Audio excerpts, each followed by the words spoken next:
Alors, comme je l'ai dit, ce sera un long message. J'ai 14 choses à dire sur le coronavirus. Alors, voici la première chose dans 1 Corinthiens 12, 1 Chronique 12, verset 32. La Bible dit, dans 1 Chronique 12, verset 32, on parle des fils d'Issachar ayant l'intelligence des temps pour savoir ce que devait faire Israël, 200 chefs et tous leurs frères sous leurs ordres. En Israël, les tribus n'étaient pas que des noms. En Israël, il y avait plusieurs sortes de tribus. Et chaque tribu avait son rôle. Il y avait des tribus qui engendraient des rois. La tribu de Juda. Il y avait des tribus qui engendraient des serviteurs de Dieu, les Lévites. Il y avait des tribus qui engendraient des guerriers, les Benjamites. Et il y avait une tribu. Elle engendrait des hommes intelligents. Des hommes qui avaient la capacité d'étudier le temps et de dire à Israël ce qu'il doit faire. Et l'Église doit avoir ce rôle des fils d'Issachar. Étudier le temps et dire à la nation ce qu'elle doit faire. Une Église qui n'étudie pas le temps et qui n'a pas l'intelligence du temps et qui ne peut pas dire à la nation ce qu'elle doit faire, ce n'est pas une Église, car nous sommes le sel de la terre, la lumière du monde. Pendant qu'il y a la panique générale, aujourd'hui, dans les supermarchés, il y avait des files comme en Europe. Hier, mes enfants, on leur a dit de ne plus aller à l'école. Comme en Europe. Mes enfants, ce matin, ne sont pas allés à l'école. Comme en Europe. Et il y a une panique générale. Et les gens ont des questions. Et qui doit répondre aux questions? C'est l'Église. C'est nous qui détenons l'intelligence divine, la sagesse divine pour répondre aux questions. Lorsque le Pharaon ne pouvait pas répondre à ces questions et que les magiciens, les astrologues ne pouvaient le faire, il s'est tourné vers qui? Celui qui avait l'Esprit de Dieu, Joseph. Et c'est Joseph qui a interprété la vision du Pharaon. C'est pourquoi, étant fils d'Issachar, aujourd'hui nous devons étudier notre temps, ce temps-ci, cette année 2020, ce qui arrive, cette épidémie, ce virus, car il y a eu plusieurs virus que nous avons connus, mais il n'y a pas eu un virus en ce temps. C'est vrai, il y a eu la peste et tout le reste, mais pour nous, les hommes modernes, c'est vrai, on a parlé du sida, on a parlé d'Ebola, mais quelque chose qui touche tout le monde au même moment, où les écoles ferment, où les églises ferment. On n'a jamais vu ça.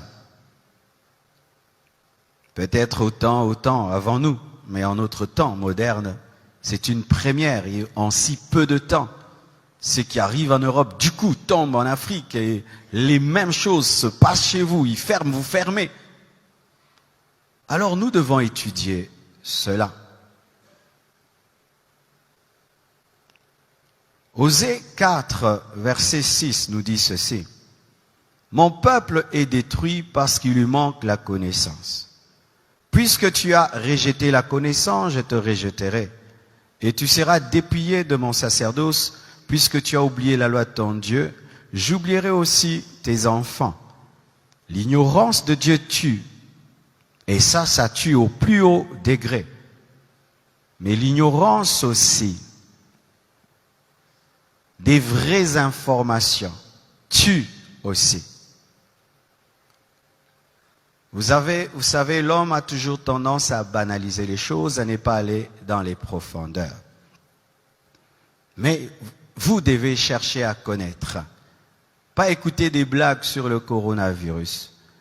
Aujourd'hui, il y a même des chansons qui sortent dessus. Les gens rient, les gens blaguent et tout. Mais les gens, même certains en parlent, mais ils ne savent pas c'est quoi. C'est vrai, je ne suis pas médecin. Mais ma petite connaissance me permet de nous dire ceci. Le coronavirus a toujours existé. Vous savez ça? Il y a plusieurs sortes de coronavirus. Et ils ont toujours existé. C'est pourquoi même sur certains produits, on voit des produits contre le coronavirus. Il ne s'agit pas de ce coronavirus-ci, car il y en a toujours eu avant.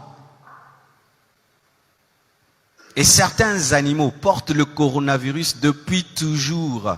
Mais ce n'est pas un coronavirus qui infecte l'homme et ce n'est pas aussi dangereux. C'est pourquoi celui-ci, il s'appelle Covid-19, parce que c'est un coronavirus précis. Et ce coronavirus, on l'a étudié, il a en lui deux souches.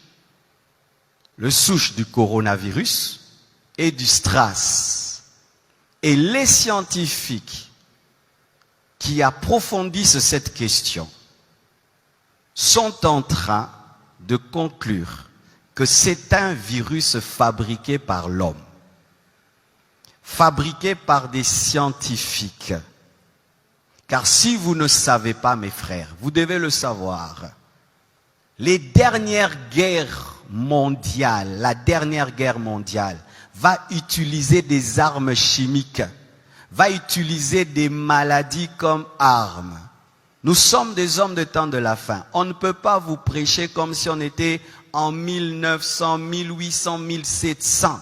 Aujourd'hui, un homme est capable de fabriquer une maladie. Aujourd'hui, un homme est capable de fabriquer un virus. Et là où l'épidémie a commencé, cette ville-là, c'est une ville dans laquelle il y a des laboratoires qui fabriquent des virus, des armes. Et j'en dois en parler, parce que si tout le monde se tait, nous allons chasser des démons. Sachez, mes frères, que certaines épidémies dans ce monde sont des épidémies créées. Ce sont des tests, des armes, où on teste sur l'homme, une arme qu'on va utiliser un jour. Et les Occidentaux, des fois, testent leurs armes en Afrique. Je ne vais pas entrer dans trop de politique, mais vous devez le savoir, mes frères. Et ce virus-ci n'est pas un virus naturel, c'est un virus qui a été créé par l'homme depuis, je crois, 2003. Il a toujours existé. Ils vous vaccineront quand ils voudront. Le temps que les gens soient suffisamment paniqués, et puis ils vont vacciner. Et les gens vont acheter le vaccin et il y aura beaucoup d'argent parce que les vaccins c'est une affaire, c'est un business. Chers Africains, vous devez savoir que la vaccination est un business. Même Ebola est un business. Il y a des gens qui sont devenus riches par Ebola. Il y a des gens qui ne veulent pas que les guerres s'arrêtent en Afrique. Parce que même la guerre est un business. Alors l'homme normal dit guerre. Mais les autres hommes très en haut là-bas disent business. L'homme naturel dit épidémie. Les industries pharmaceutiques disent business. Alors mes frères et sœurs, pour ceux qui sont démons, coronavirus, c'est pas un démon, mes frères. C'est une invention humaine, des scientifiques cupides, des scientifiques qui sont au service du mal. Car sachez que pendant la guerre mondiale, Hitler a utilisé des scientifiques. Quand on dit qu'on prenait les Juifs et qu'on les mettait dans les chambres à gaz et on les tuait, qui ont fait les chambres à gaz? C'était des hommes intelligents qui ont aidé un dictateur à tuer des hommes, à exterminer les hommes. Pour le vaccin, un jour, je vous parlerai même des vaccins. Un jour, si Dieu me permet, je vous parlerai de la vraie vérité qui est le vaccin, peut-être même ce soir. Parce qu'étant un homme de Dieu, je dois parler aussi de mes convictions. Mais ce n'est pas que je vous oblige. Je les partage. Celui qui est convaincu, il prend. Celui qui n'est pas convaincu, pas de problème, parce que ce ne sont pas des versets bibliques. Amen. Mais à un certain niveau à l'église, nous devons élever le niveau du débat. Amen. Que venir si maman, faites très attention.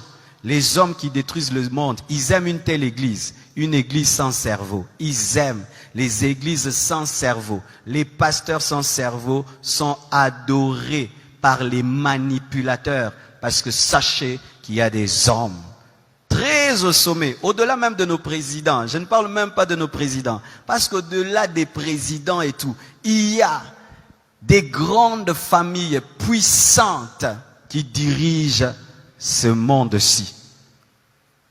Qui édictent des lois, qui changent des présidents, qui établissent des présidents, qui changent des lois. Et nous devons avoir la connaissance. Avant de prier pour une chose, tu dois connaître la chose. Amen. Hein? Avant de commencer à dire démon, tu dois dire, est-ce que vraiment c'est un démon? Ainsi, mes frères et sœurs, c'est un virus. Et il y a beaucoup de théories à ce sujet.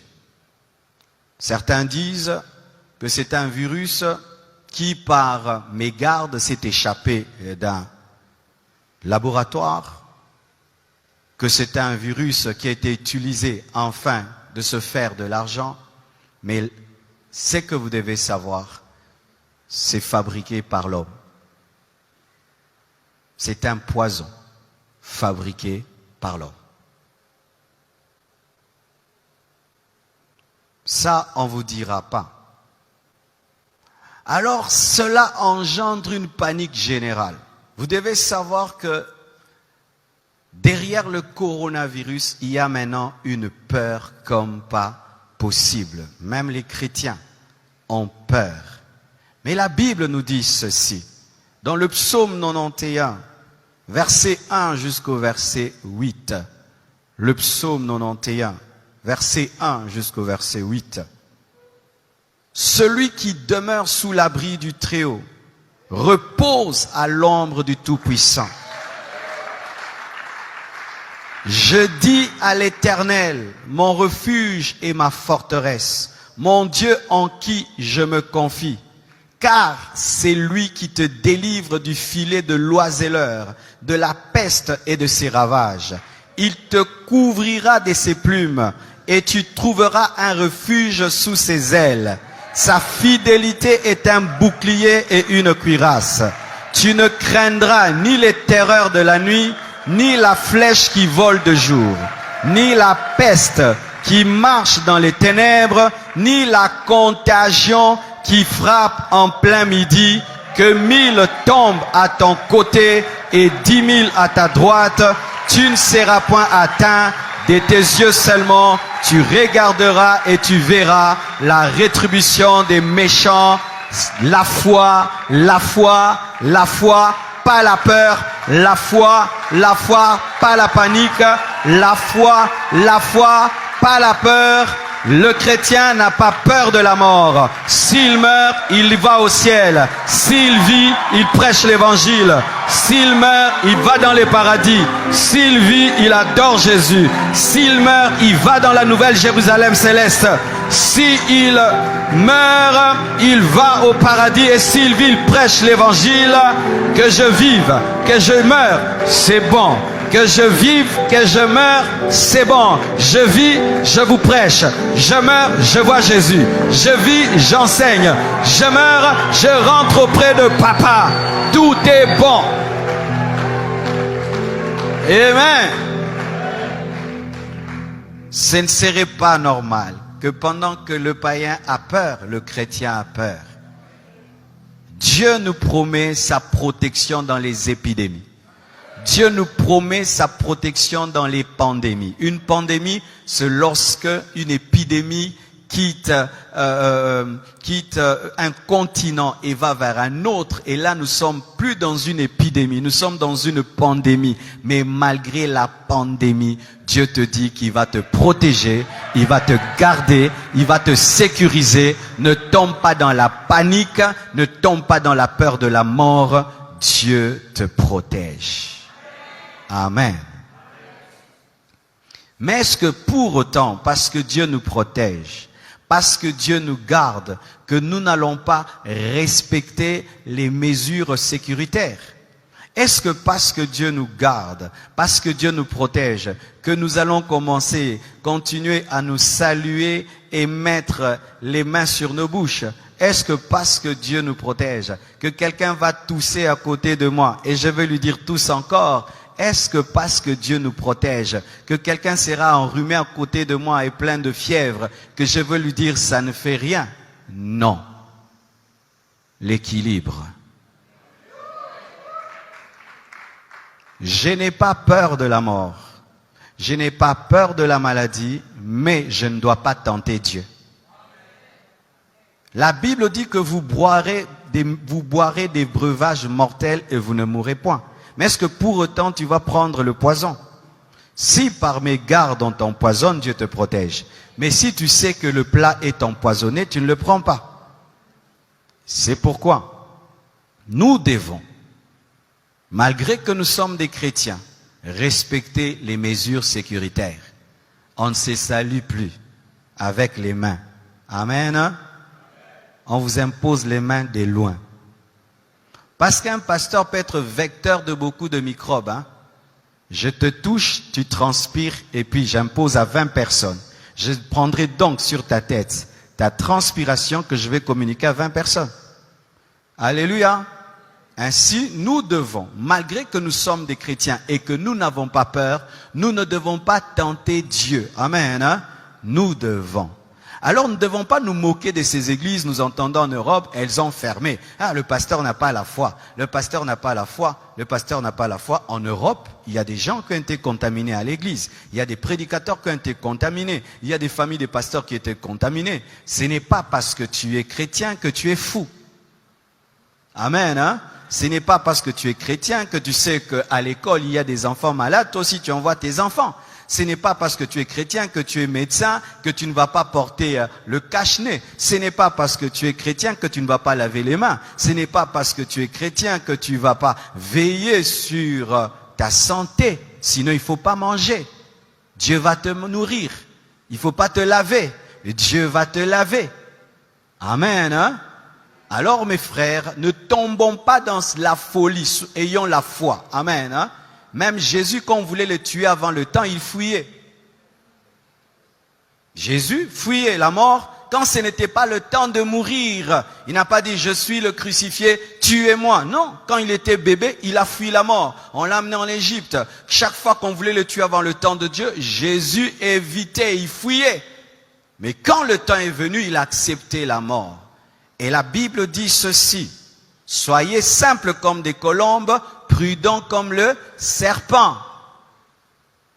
Donc si demain on nous dit qu'il faut respecter un maître, tu respectes un maître. Amen.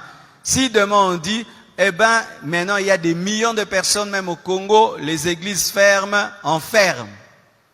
Fermer l'église, ce n'est pas fermer la foi. Fermer un bâtiment, ce n'est pas fermer l'église, parce que l'église n'est pas un bâtiment. Je vais venir là. Amen. Parce qu'il y a des gens qui, au nom de la foi, ils vont aller tenter Dieu et Dieu va leur prouver ce verset de Matthieu 4, versets 5 à 7. La Bible dit dans Matthieu 4, versets 5 à 7, le diable transporta Jésus dans la ville sainte, le plaça sur le haut du temple et lui dit, si tu es le Fils de Dieu, jette-toi en bas, mets-toi en danger. Si tu es le Fils de Dieu, jette-toi en bas. Mets-toi en danger, Dieu te protège, car il est écrit, il donnera des ordres à ses anges à ton sujet, et ils te porteront sur les mains. Il lui présente une promesse de protection. Maintenant, il dit, mets-toi en danger, parce que Dieu a dit qu'il va te protéger quand tu seras en danger. De peur que ton pied ne heurte contre une pierre. Jésus lui a dit quoi? Tu as raison, je vais te prouver que je suis Fils de Dieu. Je vais me jeter et les anges vont venir. Il a fait ça. Il a dit quoi? Tu ne tenteras pas le Seigneur ton Dieu. C'est dire quoi? Tu n'obligeras pas Dieu à agir. On n'oblige pas Dieu à agir même s'il a promis. Dieu, tu as dit que 1000 tombent à ma droite, 1000 à ma gauche. Tu vois 50 personnes en train de tousser là-bas, à d'éternuer. Tu viens là-bas, robobobobo. Aux Covid-40. Amen. Hein? Parce que même j'ai écrit sur Internet, vous savez, la conférence qui était prévue à Montréal a été annulée. Ils m'ont appelé, ils m'ont dit que c'est annulé parce que la loi là-bas a interdit pour la sécurité du peuple. Et les gens disent, oh, si vous étiez des hommes de Dieu, il fallait que vous puissiez, il fallait quand même tenir cette action-là. Même si tu la tiens. Mais les gens vont pas venir. Et même s'ils viennent, ici ils viennent, et alors tu vas mettre en danger la vie des gens pour prouver que toi tu as la foi. Prends tes propres enfants, fais-leur ça. Moi je ne suis pas un fou, je suis un homme de foi. Il y a une différence entre folie et foi. Amen. Hein?